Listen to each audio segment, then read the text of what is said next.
Hello family, I'm Robert and I'm a real alcoholic. I want to welcome everyone to the Land of Step Up Society, Change Your Thinking, Change Your Life book study. Alright, let's open with a moment of silence, followed by the serenity prayer. Serenity prayer. God, grant me the serenity to accept the things I cannot change, the courage to change the things that I can, and the wisdom to know the difference. This week I'm going to start back on page 52, and I'm going to try my best to finish We Agnostics so we can go into the chapter on how it works. I think we have a few extra books though, man. Yes, sir. If you don't have a book, he'll give you a book. So we're going to turn to page 52. But I want to refresh our minds and get our mindset. We had a lot going on this week. Remember now, last week we talked about faith. Faith is the substance of things hoped for, and the evidence or the conviction of things not seen. So in order to kind of have faith, you can't use your eyeball and your senses, you know, to try to navigate through it. It's in the invisible world.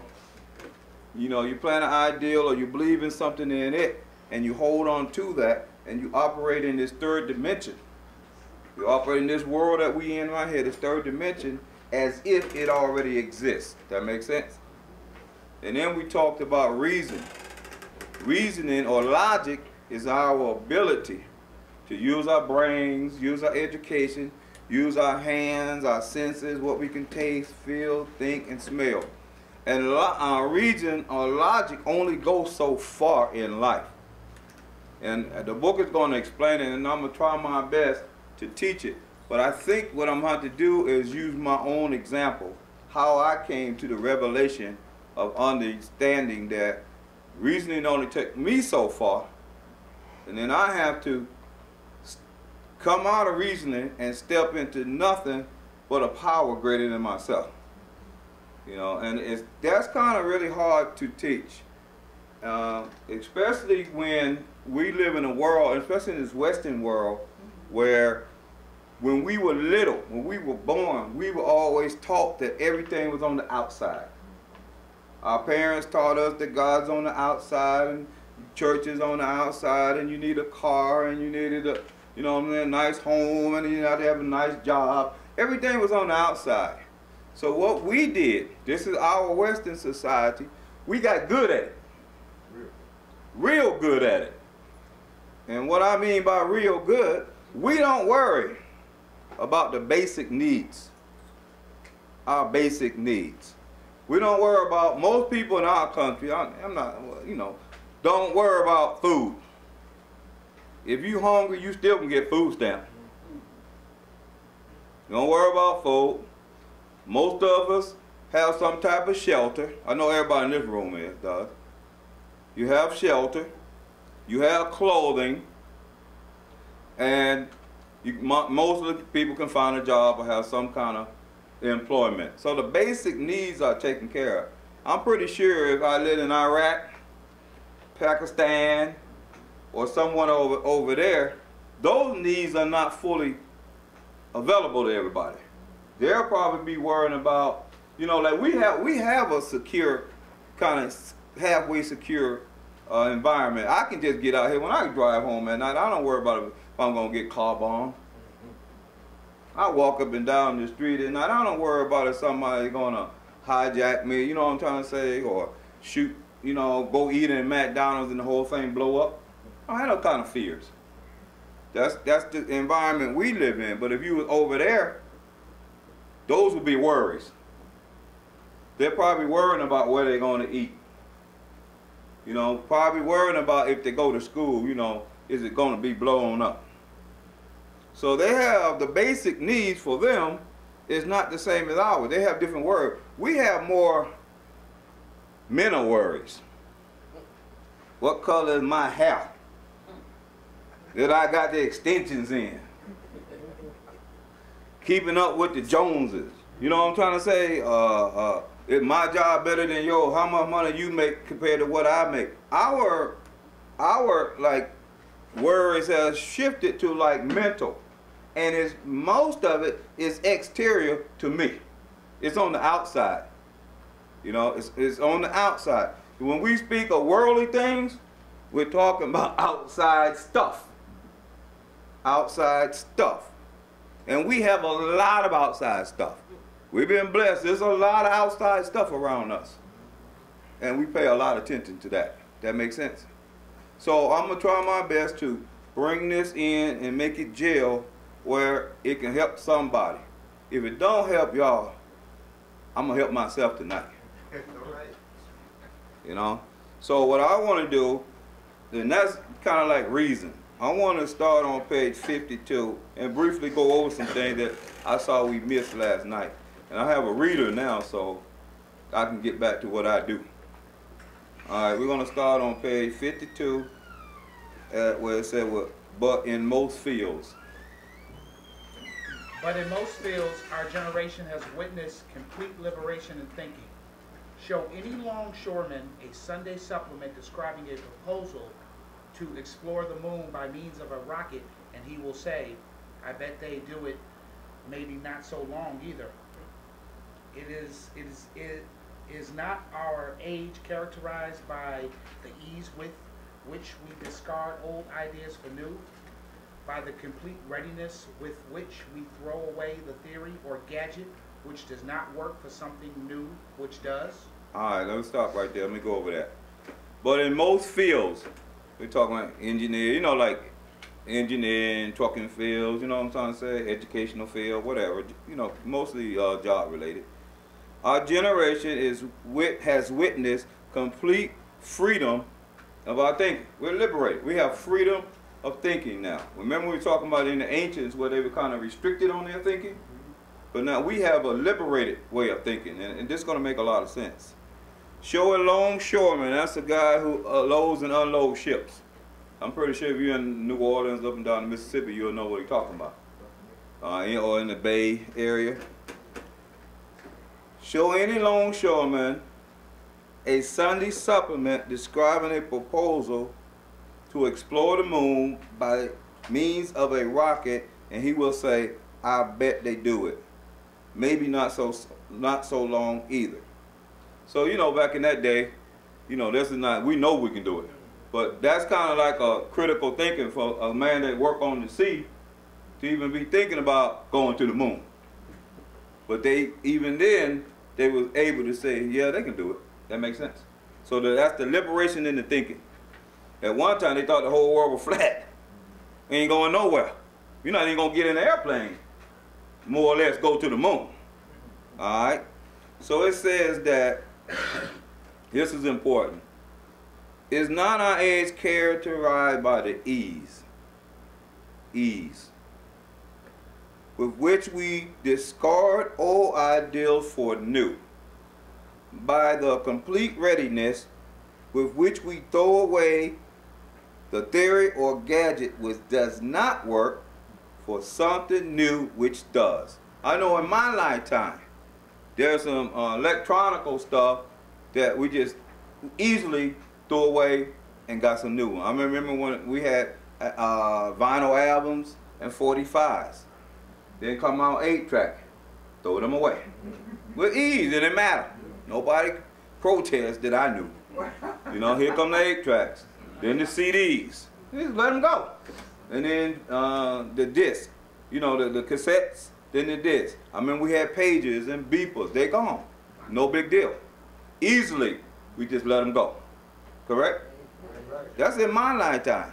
I seen it in my lifetime. It's no big deal. Analog TV to digital TV. No big deal at all. You know, you might go out and buy a little box, but they still buy TVs downstairs for $15.99. So they got cable now. So it ain't no big deal. We just do it. We let go of something that's old and replace it with something new. Now here comes the thing. We had to ask ourselves why we shouldn't apply to our human problems this same readiness to change our point of view. We were having trouble with personal relationships. We couldn't control our emotional natures. We were a prey to misery and depression. We couldn't make a living. We had a feeling of uselessness. We were full of fear. We were unhappy. we couldn't seem to be of real help to other people. Was not a basic solution of these bedevilments more important than whatever we should see newsreels of a lunar flight? Of course it was. All right, here's the deal. We had to ask ourselves, talking to yourself, why we shouldn't apply to our human problems. I was talking about just electrical stuff, you know, technology. But in my human problems, the same readiness to change our point of view. If I got something that's not working on the inside of me or in my human problem, why can't I just let it go like I do a CD player? You know, let it go. Why I got to hold on to it? You know? So it says, they says, we were having trouble with, number one, personal relationships. Why not let them go? We hold on to them. Number two, we couldn't control our emotional natures. Every time I make a decision, it's based off my emotions. Right. If I'm angry, I'm going to make a decision, probably ain't going to be a good one. I can't control my sadness, I'm still going to make a decision based on that. Every time I think I'm hungry, I got to go eat a McDonald's.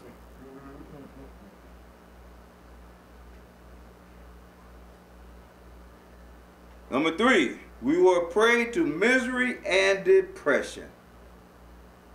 Misery loves company. Everything I see has to be miserable. I cannot look out there. Somebody pass, oh, that's a ghetto person. Somebody pass by me, oh, I don't like the color of their shoes. Misery loves company. So I'm so miserable, I become depressed. We couldn't make a living. I'm pretty sure you got the other three, you ain't gonna make a living. We had a feeling of uselessness. Everybody else is doing something, let me play the victim. I'm useless. We were full of fear. We were unhappy. Number 8, we couldn't seem to be a real help to other people. Now these are some problems, right? Yeah. Why we can't let them go like we let go of an old car? You got a hoop that don't run, let it go, get another car. Got a watch, don't work, throw it away, get another watch. See, our physical needs are taken care of. We so used to that. Mental, emotional, we don't know how to deal with it. That's what's wrong with us. We don't know how to deal with them things. We had 8, they gave 8 examples. It said, was not a basic solution of these, let me say, character defects, more important than whether we should see a newsreel of a lunar flight that's going to the moon. When you talk about lunar, you're talking about the moon, flying to the moon. Of course it was. You know, if I got problems with my life, I got all kind of character defect, shouldn't I be working on those instead of sitting around babbling about a football game?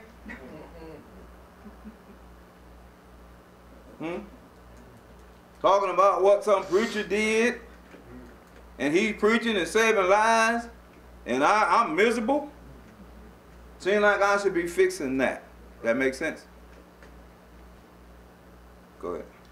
When we saw others solve their problems by a simple reliance upon the spirit of the universe, we had to stop doubting the power of God. Our ideas did not work, but the God idea did. We can turn on the TV. I see people testifying about how God came into their life and they changed. You know, it's everywhere. I hear it in the rooms. So I had to kind of come to my senses and say, I need to stop doubting this power of God, because my idea did not work. So a lot of guys, a lot of people, I'm going to say most people come into any recovery program. Newcomers, I know because I've been one. I'm not talking outside of my neck. when we come in, we think our ideals is grand. We know what we need to do. People are telling us to take our ideals, like we took that old watch and cracked shoes and throw it away, so we can teach you the fundamentals of recovery. Still don't want to do it. I still can do this without y'all. But the God ideal, it did work. We saw it working in other people. Since I was taught and I tried, it wasn't working, so I'm going to come in here and say it still don't work. That makes sense? Let's keep going. The Wright brothers' almost childish faith that they could build a machine which could fly was the mainspring of their accomplishment. Without that, nothing could have happened. We agnostics and atheists were sticking to the idea that self-sufficiency would solve our problems, when others showed us that the God sufficiency worked with them. We began to feel like those ideas who had insisted the Wright brothers would never fly. All right. The Wright brothers, they really worked on bicycles, correct? Right. They were bicycle repairmen. And they had this idea of childish faith. Faith is the substance of things hoped for and the conviction or evidence of things not seen. They had this belief that they can build a machine that will fly, not ride, pedal, and going up and down the ground, that will go in the air. That belief is what they held on to. That's faith. That makes sense. Wasn't no airplane flying all over the place. There might have been a few experiments. But they believe they can build it right and make it work. They had that belief before they flew in one. That makes sense? Before they ever rode in an airplane, they had a belief they could build one that would work. It says that the Wright brothers' almost childish faith that they could build a machine which would fly was the mainspring of their accomplishment. It was just the ideal and the belief that they could do it was the mainspring. Like you got to watch. The mainspring is what makes everything else turn and work. It was the ideal, the belief. You're talking about faith. We agnostics and atheists were sticking to the ideal that self-sufficiency would solve our problems. I've been in business a long time. I told you I'm going to talk to myself tonight. I've been in business a long time. When I tried all kind of ideals, all kind of things to make it work and turn and become better, and I had to just throw up my hands and say, this stuff ain't working. I need to get on my knees and ask for a power greater than me to help me get to the next level. That's when I saw a result. I only can go so far. That makes sense? Yeah. With my self-sufficiency. Yeah. Then you got to turn it over. I'm not like I used to be thinking that I got everything and I'm going to make it all work and I got this. But I'm here to tell you, that ain't going to take you but so far. You ask anybody that's been around these businesses. When others showed us that God's sufficiency worked, we began to feel like those who insisted the Wright brothers would never fly. The people who thought that the Wright brothers would never fly, and they had a belief, have faith in a power greater than themselves, because they never been in a plane. I start to feel like maybe my way of thinking is not the best way of thinking. That makes sense? Yeah. I had enough experience though. Years and years of self-sufficiency. It didn't get me that far. I thought it got me far, but then I always fell down. Next one. Logic is great stuff. We like it.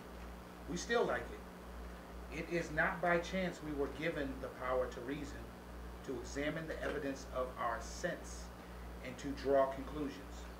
That is one of man's magnificent attributes. We agnostically inclined would not feel satisfied with a proposal which does not lend itself to a reasonable approach and interpretation. Hence, we are at pains to tell why we think our present faith is reasonable, why we think it is more sane and logical to believe than not to believe, why we say our former thinking was soft and mushy when we threw up our hands in doubt and said, we don't know. Logic is great stuff. We're talking about that reason, okay? It's going to explain it right here. We liked it. Everybody liked to be smart. Everybody liked to be intelligent. You're holding a conversation with 3 or 4 people or something like that. You want to make sure your point is heard. You know what I'm trying to say? And this and that. And that's logic. And using your brain. And that's good stuff. There's nothing wrong with it. It says that we liked it and we still like it. I still like to be right. You know what I'm trying to say? Have a conversation and make sure I know what I'm talking about. That's great. It is not by chance that we were given power to reason. We have a brain. All right, to use, have motives and common sense and stuff. Then we have the power to reason, to examine the evidence of our senses, to draw a conclusion. We can touch, see stuff, feel, turn it around, upside down, push it around, do whatever we want to. That's our senses. And then we draw conclusions. That's reason. It's kind of like using your human skills. That makes sense? All right. It says that is one of man's magnificent attributes.